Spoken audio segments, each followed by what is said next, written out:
এই যে রূপপুর পারমাণবিক বিদ্যুৎ কেন্দ্র, মেট্রো রেল কিংবা এক্সপ্রেসওয়ে, যা কিছুই উন্নয়ন দৃশ্যমান, তার নিচে চাপা পড়ে আছে এক বিশাল ঋণের বোঝা। বাংলাদেশ বৈদেশিক ঋণের পরিমাণ শত বিলিয়ন ডলারের মাইলফলক স্পর্শ করেছে অনেক আগেই। এই মুহূর্তে দেশের মানুষের মাথাপিছু ঋণ 1.5 লাখ টাকার মতো। কিছুদিন আগে এটা 1 লাখ টাকার মতো ছিল। বিশ্বব্যাংক কিংবা এডিবির মতো দাতা সংস্থা ছাড়াও দ্বিপক্ষীয় চুক্তির আওতায় বেশ কিছু দেশও রয়েছে বাংলাদেশের দেনাদারের তালিকায়। ঋণের পরিমাণ মাত্র 7 বছরের মধ্যে দ্বিগুণ হয়েছে।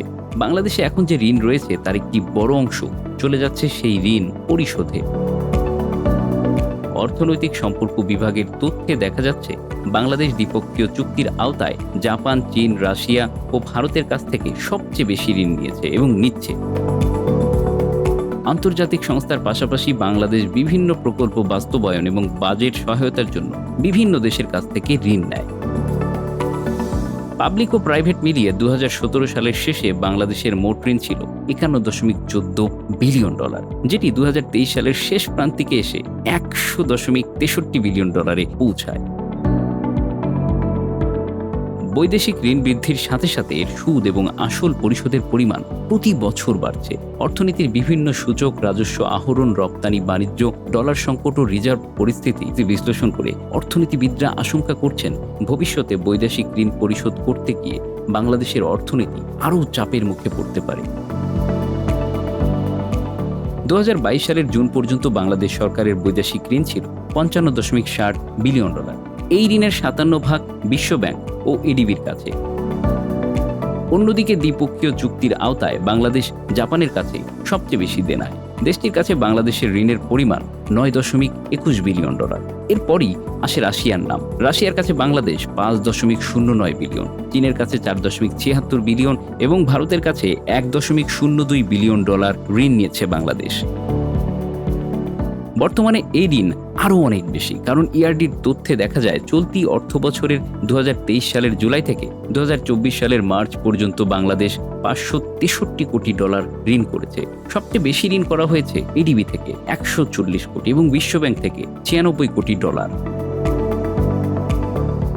একই সময়ে দ্বিপাক্ষিক চুক্তির আওতায় জাপান থেকে 135 কোটি, রাশিয়া থেকে 80 কোটি, চীন থেকে 36 কোটি, ভারত থেকে 19 কোটি এবং অনন্য উৎস থেকে 50 কোটি ডলার ঋণ নেওয়া হয়েছে।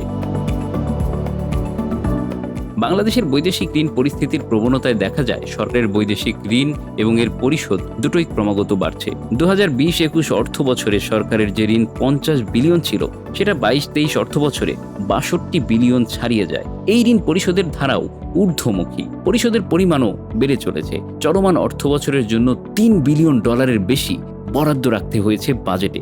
আগামী বছরগুলোতে সেটি 4 বিলিয়ন ডলার ছাড়িয়ে যাবে। অর্থনীতিবিদরা বলছেন বাংলাদেশের চাহিদা অনুযায়ী আয় বাড়ছে না, উল্টো বিদেশে অর্থ পাচার, উচ্চশিক্ষা ও বিদেশে চিকিৎসার জন্য বিলিয়ন ডলারের বাড়তি ব্যয় হচ্ছে, যেটা দুশ্চিন্তার বিষয়। বাংলাদেশের বাস্তবতা হলো বড় প্রকল্প বাস্তবায়নে বিলম্ব এবং যার ফলে ব্যয় বাড়ছে। এছাড়া বিদ্যুৎ খাতে একটা বড় অঙ্কের ঋণের বোঝা রয়েছে সরকারের কাঁধে।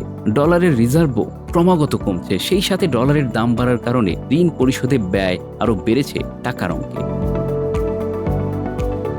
অর্থনীতিবিদরা বলছেন এ অবস্থায় বাংলাদেশে আয় বাড়াতে হবে।